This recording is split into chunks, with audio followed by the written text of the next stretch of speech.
مفتی خورشید اسعودی کے بیانات کے لیے مفتی صاحب کے آفیشیل چینل مفتی خورشید اسعودی کو سبسکرائب کریں۔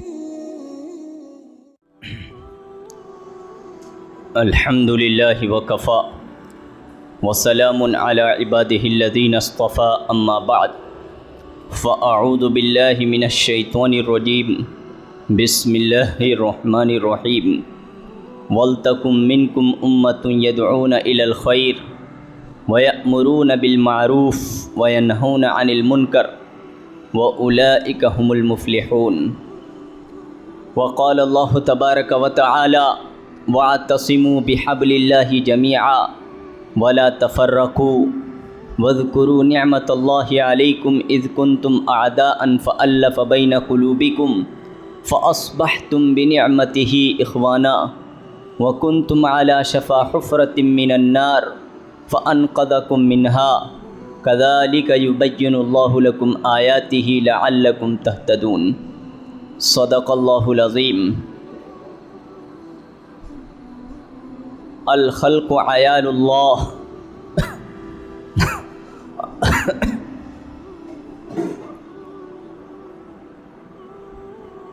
وقال النبی صلی اللہ علیہ وسلم الخلق عیال اللہ او کما قال علیہ الصلاۃ والسلام۔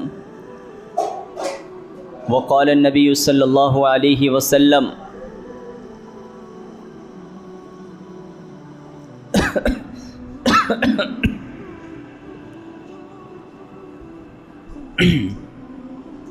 وقال النبی صلی اللہ علیہ وسلم خیر الناس انفعهم للناس او کما قال علیہ الصلاۃ والسلام۔ اللہم صلی علی سیدنا محمد وعلی آل سیدنا محمد وبارک وسلم۔ اللہم صلی علی سیدنا محمد وعلی آل سیدنا محمد وبارک وسلم۔ اللہم صلی علی سیدنا محمد وعلی آل سیدنا محمد وبارک وسلم۔ میرے محترم بزرگوں، دوستوں، بھائیوں، نوجوانوں، ہم اپنے گھروں میں اور خاندان میں آئے دن یہ دیکھتے رہتے ہیں کہ گھر کا بڑا اگر بیمار ہو جاتا ہے اور اس بیماری سے وہ چل بستا ہے، انتقال کر جاتا ہے، جیسے باپ ہے، دادا ہے، جو پوری گھریلو ذمہ داری کو لے کر وہ نبھا رہے تھے، یا ماں ہے، پورے گھر کو سمیٹی ہوئی تھی اور اچانک وہ بیمار ہو جاتی ہے اور وہ اللہ کو پیاری ہو جاتی ہے، تو پھر یہ انسانوں کی فطرت ہے کہ انسان الٹرنیٹ کھوجتا ہے کہ اب ابو نہیں رہے تو ابو کے جیسی ذمہ داری کون سنبھالے گا، امی نہیں رہی تو امی کا کردار اب ہمارے گھر میں کون نبھائے گا۔ تو لامحالہ باپ کے بعد، ماں کے بعد گھر میں جو بڑے ہوتے ہیں، بھائی یا بڑی بہن، تو اس کی طرف لوگوں کا نظر جاتا ہے، اس سے لوگوں کی امید بن جاتی ہے کہ اب ابو نہیں ہے تو بڑے بھائی گھر کو سنبھالیں گے، امی نہیں ہے تو بڑی بہن گھر کو سنبھالے گی۔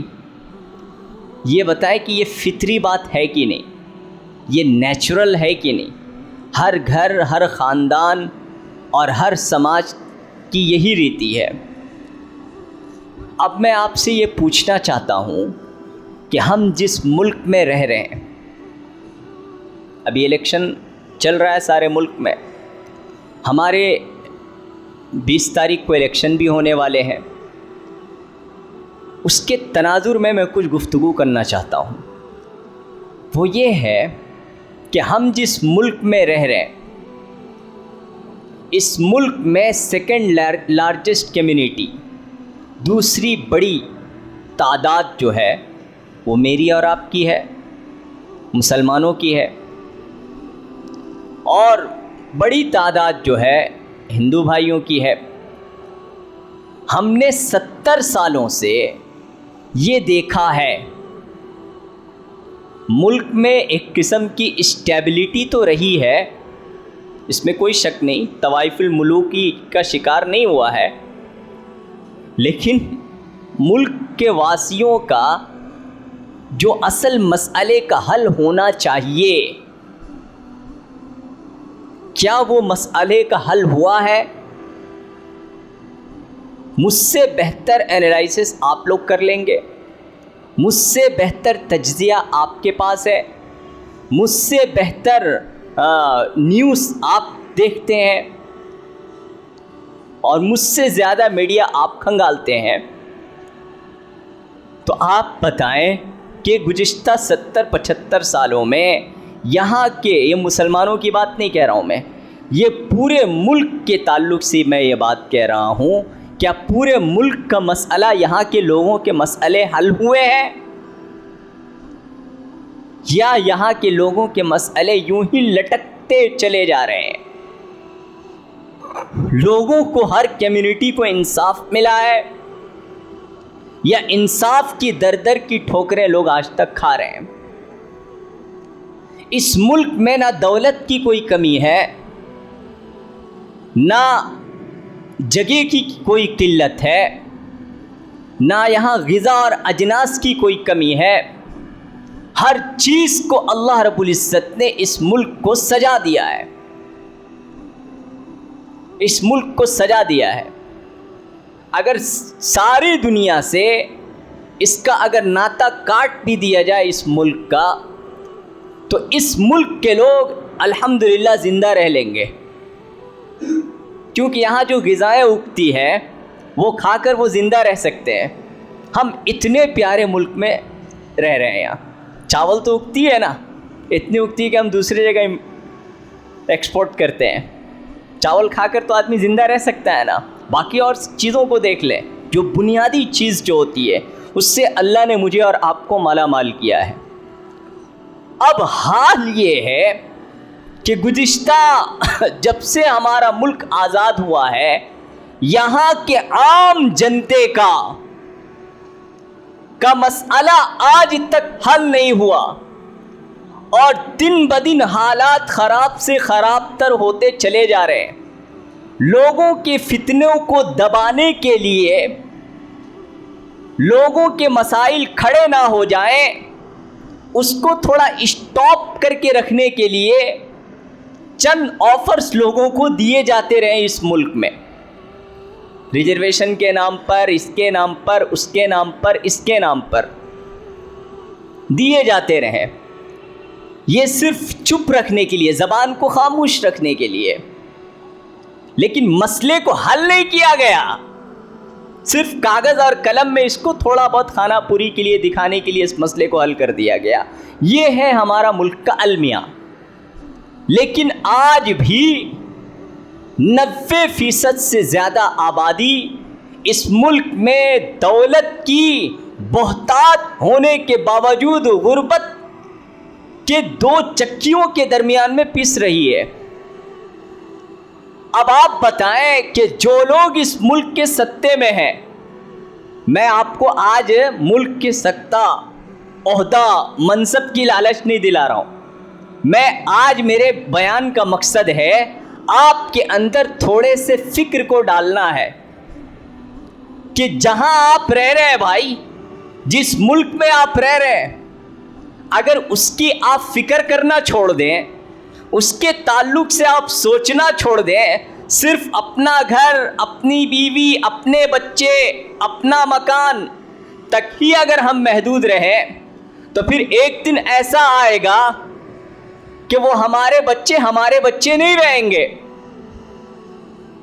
ایک دن ایسا آئے گا کہ ہمارا گھر ہمارے سامنے توڑ دیا جائے گا، سوائے آنسو بہانے کے، اور ہمارے پاس کوئی دوسرا آپشن باقی نہیں رہے گا۔ یہی ہوتا ہے، جو قوم صرف اپنی فکر کرتی ہے تو پھر ایک دن اس کی اپنی چیز بھی چلی جاتی ہے، اور جو قوم اپنے علاوہ دوسروں کی بھی فکر کرتی ہے، دوسروں کے لیے مر مٹتی ہے، تو سب سے پہلے تو وہ اپنی چیز بچا لیتی ہے، اور اس کے برکت سے دوسروں کا گھر بھی بچ جاتا ہے۔ اب سیکنڈ لارجسٹ کمیونٹی اس ملک کے ہونے کے ناطے اب آپ بتائیے کہ میرے اور آپ کے اندر اب لوگوں کا نظر کس پر جائے گا؟ اس ملک میں جو لوگ ملک چلا رہے ہیں ان سے یہ ملک سنبھل نہیں رہا ہے، تو پھر نظر کس پر جائے گا؟ مجھ پر جائے گا، آپ پر جائے گا۔ جا رہا ہے۔ کیا میں اور آپ اس کے لیے تیار ہیں؟ ہمارے پاس کوئی لاہیہ عمل ہے؟ ہمارے پاس کوئی تھاٹ ہے، کوئی سوچ ہے، کوئی پلان ہے؟ نہیں ہے۔ جب ہمارے پاس پلان نہیں ہے تو پھر کیا ہوگا؟ تو پھر یہ ملک کیا ہوگا؟ یہ ملک پھر جب ملک ایک ہاتھ میں ہوتا ہے تو اگر دوسرے ہاتھ اس کو تھام لیتی ہے اس ملک کو، اس کے لیے کوئی ضروری نہیں کہ آپ پی ایم بنے، سی ایم بنے، ایم ایل اے بنے یا کیا بنے، کوئی ضروری نہیں ہے۔ یہ سب دکھاوے کی چیزیں، یہ پوسٹ۔ آپ کی سماج مضبوط ہے کیا؟ آپ کے سماج میں وہ سمتا ہے کیا جو دوسرے سماج کو سنبھال سکے سنکٹ پر؟ آپ کے اندر وہ اتحاد ہے کیا؟ آپ کے اندر وہ سوچ ہے کیا؟ ہمارے اندر وہ چیز نظر نہیں آ رہی ہے۔ اچھا چلو، فی الوقت ہم اس قصبہ پرسی کے عالم میں ہیں۔ ایک فطرت کا تقاضا ہے، ایک نیچرل بات ہے کہ ایک قوم ہمیشہ عروج پر نہیں رہتی ہے اور ایک قوم ہمیشہ زوال پر نہیں رہتی ہے۔ ہر عروج را زوال است، ہر زوال را عروج است۔ یہ دنیا کا ایک فطری نظام ہے، لیکن اس زوال پذیر اس دور میں میرا اور جو ہم تو فی الوقت ہماری نظر جو ہے اس طرف نہیں ہے، راستے نظر نہیں آ رہے، لیکن کیا آئندہ نسل کو ہم اس لیے تیار کر رہے ہیں؟ ہمارے بیٹوں کو، بیٹیوں کو، نواسوں کو، پوتوں کو ہم یہ سکھا رہے ہیں کہ بیٹا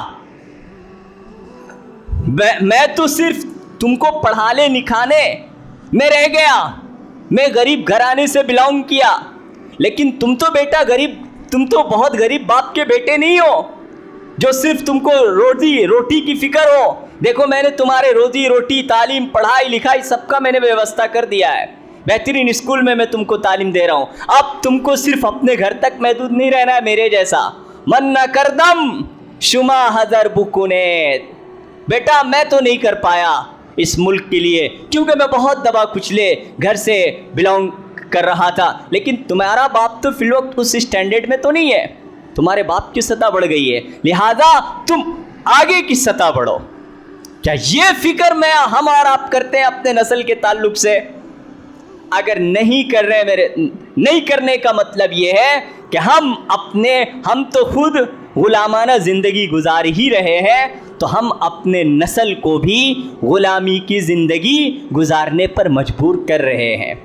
اور غلامی کا تعلق ہاتھوں میں زنجیر، پاؤں میں بیڑیاں، گلے میں توق، اس کا نام غلامی نہیں ہے۔ ذہن میں کسی چیز کا سوچ نہ ہونا، ذہن میں کوئی مقصد نہ ہونا، کوئی پلان نہ ہونا، کچھ کرنے کا عزم و ارادے نہ ہونا، اس کا نام ہے غلامی۔ صرف اپنا پیٹ، صرف اپنا گھر، اسی پر آدمی مقید ہو کر رہ جائے، اسی کا نام ہے غلامی، اسی کا نام ہے غلامی۔ آپ بتائیں میرے دوستوں اور بزرگوں، اس سطح میں اور آپ زندگی گزار رہے ہیں کہ نہیں؟ کہ ہماری سطح صرف ہمارا پیٹ اور اپنے بچے اور بیوی کا پیٹ اور گھر کا علاوہ اور کسی کے تعلق سے فکر ہے؟ اپنے محلے، پڑوسی، سماج، اپنے ملک اور دیش کے تعلق سے فکر ہے؟ جبکہ ہم یہاں کے سیکنڈ لارجسٹ کمیونٹی ہیں اور آلریڈی 800 سال بڑے شان و شوکت کے ساتھ حکومت بھی کر چکے ہیں ہم یہاں۔ اس کمیونٹی سے ہم بلانگ کرتے ہیں۔ آپ ذمہ داری تھوڑا سا آپ اپنے نسلوں کو تیار کیجئے۔ اگر تیار نہیں کریں گے نا تو لوگ ضرور آپ کو تیار کر دیں گے، یہ بات یاد رکھ لیجئے، کیونکہ اللہ رب العزت ما کان اللہ لیذر المؤمنین علی ما انتم علیہ، قرآن میں اللہ نے کہہ دیا ہم ایمان والے کو چھوڑنے والے نہیں ہیں جس سطح میں وہ ہے، ہم تو نہیں چھوڑنے والے۔ اللہ نے کہہ دیا ما کان اللہ لیذر المؤمنین علی ما انتم علیہ. ایمان والے جس سطح میں زندگی گزار رہے ہیں نا، اپنی کیا مفاد کی زندگیوں میں گزار رہے ہیں نا، اللہ اس حال میں چھوڑنے والا نہیں ہے، ضرور حالات لائے گا. تو قبل اس کے کہ ہم پر وہ حالات آ جائیں، ہم پر مصیبتیں آ جائیں، ہم پر سنکٹ آ جائے، ہمارے گھروں میں بلڈوزر چلنے لگے اور ہمارے مسائل کھڑے ہو جائیں، ہماری شریعت پر پابندی لگنے لگے، ہماری آزادی پر قدغن لگائی جانے لگے، قبل اس کے کہ ہم خود سے سنبھل جائیں. قرآن میں اللہ نے کہا ما کان اللہ لیعذبکم ما یفعل اللہ بعذابکم ان شکرتم وآمنتم. اگر تم اپنی نعمتوں کی قدردانی کرو گے تو اللہ تم کو عذاب دے کر کیا کرے گا؟ 5ویں پارے میں صاف صاف اللہ نے اعلان کیا ہے، تم کو جو اللہ نے فی الوقت نعمت دی ہے، شریعت کی آزادی دی ہے، کمانے کی آزادی دی ہے، داڑھی رکھنے کی آزادی دی ہے، کرتا پائجامہ پہننے کی آزادی دی ہے، ملک کے تعلق سے اچھے بولنے کی آزادی دی ہے، میڈیا میں آ کر اپنی سوچ و فکر اور وچار کو شیئر کرنے کی فی الوقت آزادی دی ہے. اگر تم اس کی صحیح قدردانی کرتے رہو گے تو تم کو اللہ عذاب دے کر کیا کرے گا؟ ما یفعل اللہ. اللہ سوال کر رہا ہے، اللہ کچھ نہیں کر، اللہ کو یہ پسند نہیں ہے کہ کسی کو عذاب دینا، اللہ تو ارحم الراحمین ہے. لیکن جب کوئی قوم اپنی نعمتوں کی ناقدری کرتی ہے نا، تو پھر اللہ رب العزت کہتے ہیں ما کان اللہ لیذرہم، اللہ اس کو چھوڑتے نہیں ہے. پھر ہے نا، یو پی کے کسی گاؤں میں 2 مسلمان رہا کرتے تھے. پوری بستی میں، پورے ہندو بھائیوں کی بستی تھی، اس میں صرف 2 مسلمان رہا کرتے تھے.